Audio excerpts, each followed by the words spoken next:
ఏటీసీలను ఈ పాలిటెక్నిక్లను టాటానే నిర్వహించి లక్షలాది మన నిరుద్యోగ యువకులకు ఉద్యోగ ఉపాధి అవకాశాలు కల్పించడానికి టాటా లాంటి గొప్ప సంస్థ ఈరోజు తెలంగాణ రాష్ట్రంలో ఉదారంగా ఉచితంగా నిధులను ఇస్తుంటే ఈ సభలో అభినందించాల్సిన బాధ్యత ప్రతిపక్ష పార్టీకి లేదా అని నేను అడుగుతున్నా అధ్యక్ష. గవర్నర్ గారి ప్రసంగంలో ఉన్నది అదే కదా అధ్యక్ష. అందుకే కదా కొంగర కళా నుంచి ఆమన్గాల్ వరకు ఏదైతే radial road number 1 via Bharat future city వేస్తున్నామో రతన్ టాటా పేరు ఎందుకు పెట్టినాం అధ్యక్ష? ఈరోజు తెలంగాణలో 80,000 ఉద్యోగాలు కల్పించిన టీసీఎస్ ఈరోజు తెలంగాణలో ఉంది. 1,00,000 ఉద్యోగాలకు చేర్చుకోబోతుంది. అంత తెలంగాణ నిరుద్యోగ యువతకు ఉద్యోగ అవకాశాలు ఇచ్చిన వ్యక్తి పేరు ఆ రోడ్డుకు పెడితే అభినందించాలన్న ఆలోచన వీళ్ళకి కలగకపోవడం ఎంత విషాదకరం అధ్యక్ష. అసలు ఏం విపరీతమైన పోకడలు ఇవి. ఏం చెప్పదలుచుకుంటారు సమాజానికి? అందుకే ఈరోజు రాబోయే వైట్ కాలర్ లేదంటే ఏ సునామీలో కొట్టుకపోతున్న మన యువతను బ్లూ కాలర్ జాబులు క్రియేట్ చేయడం ద్వారా లక్షలాది ఉద్యోగ అవకాశాలు ఈరోజు German, Japan, Singapore, south Korea, రీసెంట్గా మా అధికారులు రష్యా కూడా పోయొచ్చారు. వేలాది లక్షలాది నిరుద్యోగ యువకులకు ఉద్యోగ అవకాశాలు ఉన్నాయి. రాష్ట్ర ప్రభుత్వంలో ఉన్న టామ్కామ్ సంస్థ పంపించిన వాళ్ళు నేను జపాన్ పోయినప్పుడు వచ్చి కలిసారు కొంతమంది పిల్లలు. సార్ హైదరాబాదే అని, ఇక్కడ ఏం చేస్తున్నారంటే ప్రభుత్వం పంపించింది సార్ అని. ఏం ఉద్యోగం చేస్తున్నాడు ఆయన ఉద్యోగం చెప్పిన ఎంత వస్తుందంటే నెలకు 2 లక్షలు వస్తుంది అన్నారు. ఇవాళ ఐటీ ప్రొఫెషనల్కి 1,00,000 కాదు కదా ఉద్యోగం ఉండే పరిస్థితి లేదు అధ్యక్ష. అదేంది చింతమడకలు మొత్తం అమ్మి తీసుకొచ్చి పెట్టారు. చింతమడకలు అమ్మి మొత్తం తీసుకొచ్చి ఇక్కడ పెట్టుబడి పెట్టారు. అందుకే ఈరోజు పంపించింది మీరు కాదు, సర్టిఫికెట్ బోర్డు పెట్టిరు. అదే వాళ్ళ గొప్పతనం అధ్యక్ష. బోర్డు పెడతారు, రిబ్బన్ కట్ చేస్తారు, కత్తెర జేబులో పెట్టుకొని వెళ్ళిపోతారు. వాడు ఉన్నడా ఊడిండా, వానికి ట్రైనింగ్ ఇచ్చారా ఇయ్యలేదా, వాని బతికెట్లా ఏంది చూడారు అధ్యక్ష. ఫోటో దిగినమా, సోషల్ మీడియాలో పెట్టినమా, ట్విట్టర్లో పెట్టినమా, పైసలు ఇచ్చి అదేందో ఏమంటారు దాన్ని, పైసలు ఇచ్చి కొట్టించుకుంటారు కదనా, ఏంది అది లైక్లా, క్యాష్ డౌన్ వారి గారు పెట్టంగానే లైక్ కొడితే 10 రూపాయలంట, కామెంట్ చేస్తే 100 రూపాయలంట, పొగుడితే 1000 రూపాయలంట. ఇది నగదు నజరానా పథకం పెడితే ఏమొస్తుంది అధ్యక్ష? వెనకటికి రాజుల దగ్గర ఉండేటోళ్ళు భట్రాజులు అని పొగిడేటోళ్ళు, రాజా ఓహో రాజా ఆహా అని. ఈరోజు నూతన భట్రాజులు సోషల్ మీడియాలో లైకులు, కామెంట్లు, ఇది అక్రమంగా సంపాదించిన సొమ్ము. నాన్నగారు సంపాదించి ఇచ్చారు, టీవీ పెట్టుకున్నాడు బాగానే ఉంది, చూపించుకోనికే టీవీ ఉంది, రాసుకోనికే పేపర్ ఉంది, పాడుకోనికే ఫామ్ హౌజులు ఉన్నాయి. ఇక ఓ నాన్న నువ్వు ఎంత గొప్ప నాన్న అంటే, మీ నాన్న నీకు ఫామ్ హౌజులు ఇచ్చిండు, టీవీలు ఇచ్చిండు, పేపర్లు ఇచ్చిండు, ఫామ్ హౌజులు ఇచ్చిండు, నీకు గొప్ప నాన్ననే.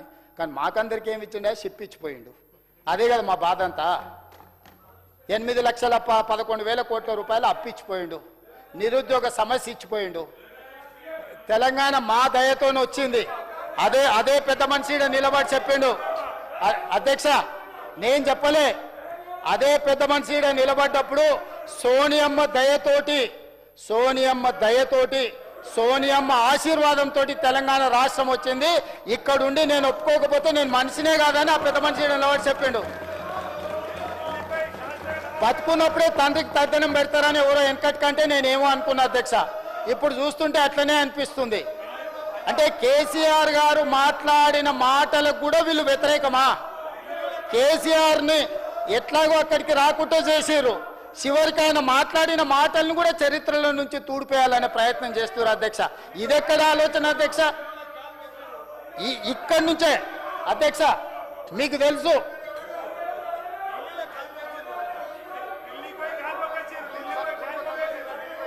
అధ్యక్ష తమరు చూసారు, నేను చూసిన 10 జనపతులు ఒక పెద్ద మరిసెట్టు ఉంటుంది.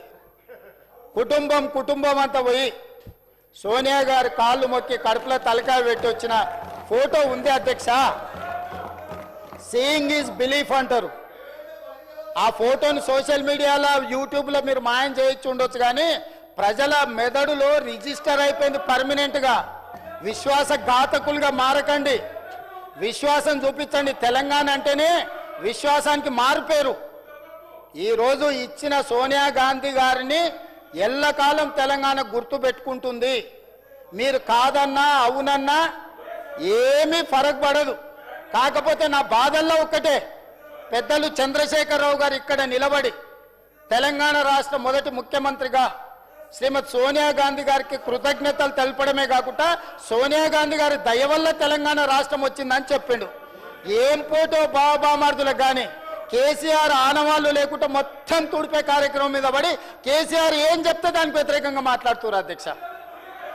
ఎక్కడి విపరీతమైన పోకడల అధ్యక్ష ఇది. అందుకే ఇక్కడ నిలబడ్డా కాబట్టి నేను కూడా ఆ విషయాన్ని గుర్తు చేసిన అధ్యక్ష. అందుకోసమనే ఈరోజు మనం బ్లూ కాలర్ జాబులు క్రియేట్ చేసుకుంటే మనం ఏటీసీలను, పాలిటెక్నిక్ కాలేజీలను, స్కిల్ యూనివర్సిటీని, స్పోర్ట్స్ యూనివర్సిటీని మనం అద్భుతంగా తీర్చిదిద్దుకున్నప్పుడే తెలంగాణ నిరుద్యోగ యువకులకు ఉద్యోగ ఉపాధి అవకాశాలు వస్తాయి. ఆ పాలసీ డాక్యుమెంటే తెలంగాణ రైజింగ్ 2047. దాన్ని అభినందించడానికి వాళ్ళకు మనసు రాకపోతే జాలిపడడం తప్ప మనం చేయగలిగింది ఏం లేదు అధ్యక్ష. ఇది తెలంగాణకు సంబంధించిన విషయం అధ్యక్ష. ఈరోజు చాలా విషయాలు, పర్యావరణ రహిత ప్రాంతం కావచ్చు, ప్రపంచ స్థాయి పర్యాటక కేంద్రంగా కావచ్చు, ప్రపంచ స్థాయి సర్వీస్ సెక్టర్కు హబ్గా తీర్చిదిద్దడం కావచ్చు, మూసి పునరుజ్జీవం ప్రాజెక్టు కావచ్చు, మెట్రో విస్తరణ కావచ్చు, చెరువుల పునరుద్ధరణ కావచ్చు, కాలుష్య కారక పరిశ్రమల ఔటర్ రింగ్ రోడ్ అవతలికి తరలించడం, హిల్ట్ పాలసీ కావచ్చు, ఎలక్ట్రిక్ వెహికల్స్ను ప్రోత్సహించడం కావచ్చు, సోలార్ పవర్ను ప్రోత్సహించడం కావచ్చు, మన క్యూర్ పాలసీలో భాగంగా మనం పెట్టుకున్నాం అధ్యక్ష. అదేవిధంగా ప్యూర్ పెరి అర్బన్ రీజన్ ఎకానమీలో సర్వీస్ సెక్టర్తో పాటు మ్యానుఫ్యాక్చరింగ్ సెక్టర్కి అత్యధిక ప్రాధాన్యం. ఔటర్ రింగ్ రోడ్డు నుంచి ప్రతిపాదిత రీజనల్ రింగ్ రోడ్డు మధ్యన మేము ప్యూర్గా వర్గీకరించాం, మ్యానుఫ్యాక్చరింగ్ హబ్గా తీర్చిదిద్దబోతున్నాం. అదేవిధంగా ఫ్యూచర్ సిటీ నిర్మాణంతో పాటు రేడియల్ రోడ్లను నిర్మించి మ్యానుఫ్యాక్చరింగ్ క్లస్టర్స్గా ఈరోజు వీటిని వర్గీకరిస్తున్నాం. Green energy, EV manufacturing, aerospace, defence, pharma లాంటి రంగాలను ప్రోత్సహించబోతున్నాం. అదేవిధంగా రూరల్ అగ్రికల్చర్ రీజనల్ ఎకానమీలో భాగంగా రీజనల్ రింగ్ రోడ్డు నుండి తెలంగాణ సరిహద్దు వరకు ఉన్న ప్రాంతం దాదాపుగా 1,00,000 స్క్వేర్ కిలోమీటర్లలో వ్యవసాయ అనుబంధ రంగాల ప్రోత్సాహం, పంటల మార్పిడి, అధునాతన వ్యవసాయ విధానాలు. ఒకనాడు తెలంగాణ పంటల జోన్లుగా ఉండేటివి. పసుపు, సోయాబీన్, సన్ఫ్లవర్, వేరుశెనగ, చెరుకు లాంటి పంటలకు నిజామాబాద్ జిల్లా ఒక హబ్గా ఉండేది.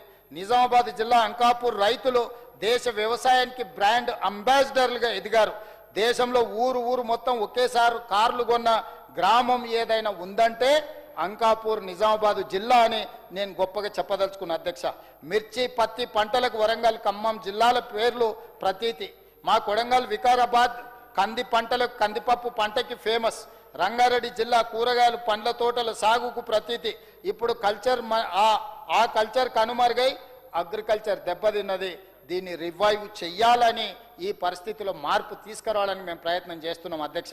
అందుకే ఈరోజు రేర్ 10లో పంటల వైవిధ్యం, వ్యవసాయ ఆధారిత పరిశ్రమలకు ప్రోత్సాహం, వ్యవసాయంలో టెక్నాలజీ వినియోగం రాబోయే రోజుల్లో ఉత్తమ్ కుమార్ రెడ్డి గారు, అదేవిధంగా మా తుమ్మల నాగేశ్వరరావు గారికి నేను సూచన చేస్తున్నా.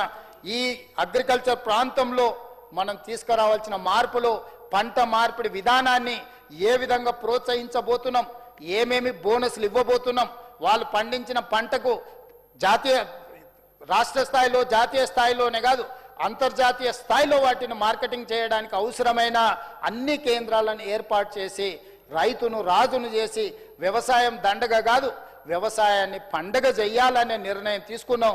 మా ఇద్దరు మంత్రులకు నేను సూచన చేస్తున్నా, ఈ సమావేశాలలోనే మీరు పంట మార్పిడి విధానం మీద ఏ విధంగా రైతులను ప్రోత్సహించాలనుకుంటున్నామో, వరి ఒక్కటే పరిష్కారం కాదు. వరి పండించడంతో రైతులకు లాభమే కానీ అత్యధిక లాభం లేదు. కాబట్టి వరి నుంచి పంట దృష్టి మరల్చి కమర్షియల్ క్రాప్స్, పండ్ల తోటలు, కూరగాయల పంటలు అన్ని పండించడం ద్వారా ప్రపంచానికి ఎగుమతి చేసే విధంగా తెలంగాణ ప్రాంతాన్ని ఒక వ్యవసాయ అద్భుతమైన కేంద్రంగా తీర్చిదిద్దడానికి మా ఇద్దరు మంత్రులకు సూచన చేస్తున్నా. వాళ్ళు ఆ విధంగా ముందుకు వెళ్తారని భావిస్తున్నా. తొందరలోనే శాసనసభలోనే కాకుండా వివిధ జిల్లాలలో చర్చా కేంద్రాలను ఈరోజు మనం పెట్టాలి. మండల స్థాయిలో, నియోజకవర్గ స్థాయిలో, జిల్లా స్థాయిలో, రాష్ట్ర స్థాయిలో వివిధ ప్రాంతాలలో ప్రజల్ని మమేకం, రైతుల్ని మమేకం చేసి, రైతులను భాగస్వాములను చేసి, స్థానిక పరిస్థితులను, భూమి యొక్క సాంద్రతను పరీక్షలు చేసి, ఆ భూమిలో ఉన్న సాంద్రత ఎంతుంది, ఏ పంటలు పండిస్తే బాగుంటుందో సైంటిస్టులతోని పరిశోధనలు చేపించి అగ్రికల్చర్ యూనివర్సిటీని కూడా ఇందులో భాగస్వాములను చేసి అంతర్జాతీయ స్థాయిలో పోటీ పడే విధంగా తీర్చిదిద్దాల్సిందిగా, పాడి పరిశ్రమను కూడా ప్రోత్సహించాల్సిందిగా, పాలు కూరగాయలను పాలు పండ్లను పండించే విధంగా తీర్చిదిద్దాల్సిందిగా మా మంత్రులకు నేను ఈరోజు సూచన చేస్తున్నా. తొందరలోనే ఆ కార్యాచరణతో ముందుకు వస్తాం. రైతును రాజు చేస్తాం అన్నందుకైనా మేము చేస్తున్న ప్రణాళికలు, మేము ఇస్తున్న 500 రూపాయల బోనస్, అదే విధంగా మేమిచ్చిన రైతు భరోసా, మేమిచ్చిన రైతు బంధు పథకాలకైనా ఈరోజు వాళ్ళు అభినందించాలి కదా అధ్యక్ష. ఏది చెయ్యరు. రైతు రుణమాఫీ చేస్తే మాట్లాడరు. కాబట్టి ఈ విధంగా అయినా గవర్నర్ గారి ప్రసంగానికి వీళ్ళు అభినందన తెలుపుతారు. ప్రత్యక్షంగా మమ్మల్ని అభినందించడానికి బేసిజాలు అడ్డం రావచ్చు, లేకపోతే పగ పచ్చికారం అని అంటుంటారు కదా, అట్లేమైనా వాళ్ళకు ఉందేమో అనుకున్నా కానీ చివరికి గవర్నర్ గారి ప్రసంగాన్ని కూడా అభినందించకపోవడం అంటే వాళ్ళ మ్యానుఫ్యాక్చరింగ్